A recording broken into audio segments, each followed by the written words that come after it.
of the former president. Well, you know, again, the government is just doing its job. Wala namang, it's not because it's one person or another that we do the things that we do. Maybe sa nung mga nakaraan na mga administrasyon, baka ganun ang ginagawa. Pero para sa akin, hindi naman ganun. Sumusunod tayo sa batas. We are a member of the community of nations.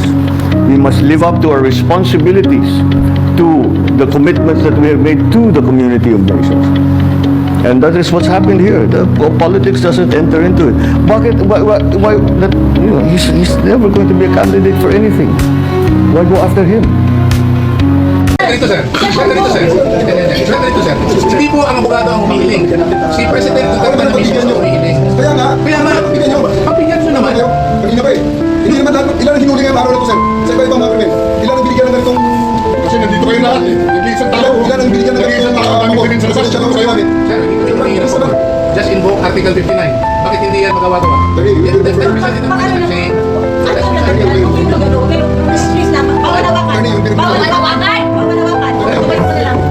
The right to counsel is something that has to be observed and respected.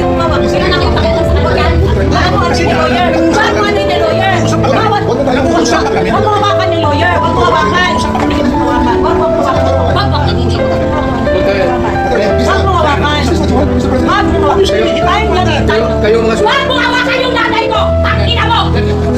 Kayong mga sundalo, tanungin ko kayo, anong kasalanan ko? Matanong nga. Kayo, nandito ba kayo? Ikaw, tanungin kita, anong kasalanan ko?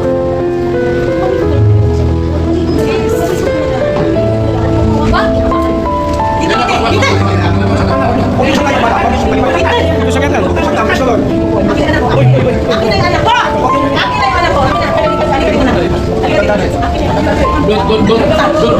Don't do it personal.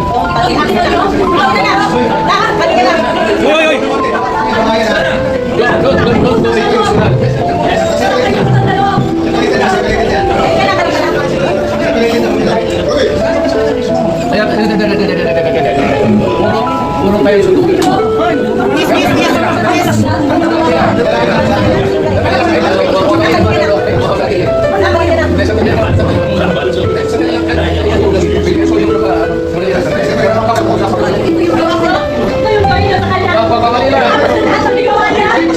Hoy, nandito yung preso, hindi dyan.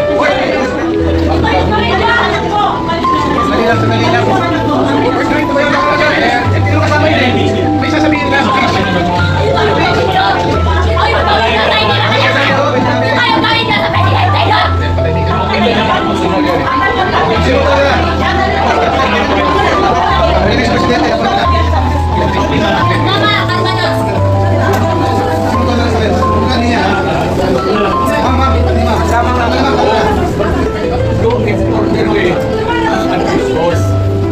Yan mga ganun na reaction. Swinged video yan.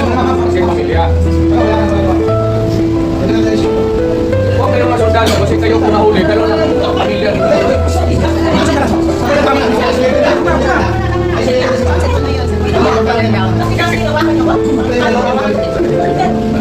Mama, kalma ka na. Dito ka.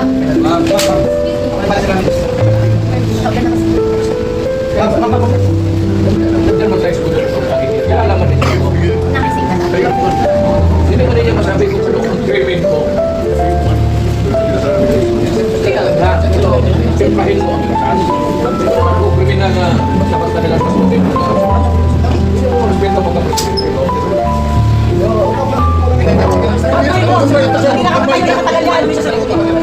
Natutumba. Huwag yung ipitin. Nakabakalakad. Pigilan mo yan. Ayaw mo sa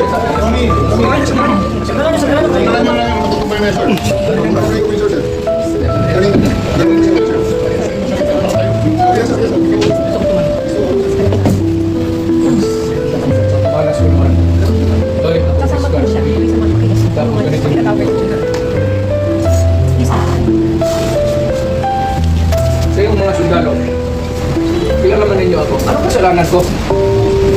Bigyan ninyo ako kasi isang ordinansya lang na ginawa ko.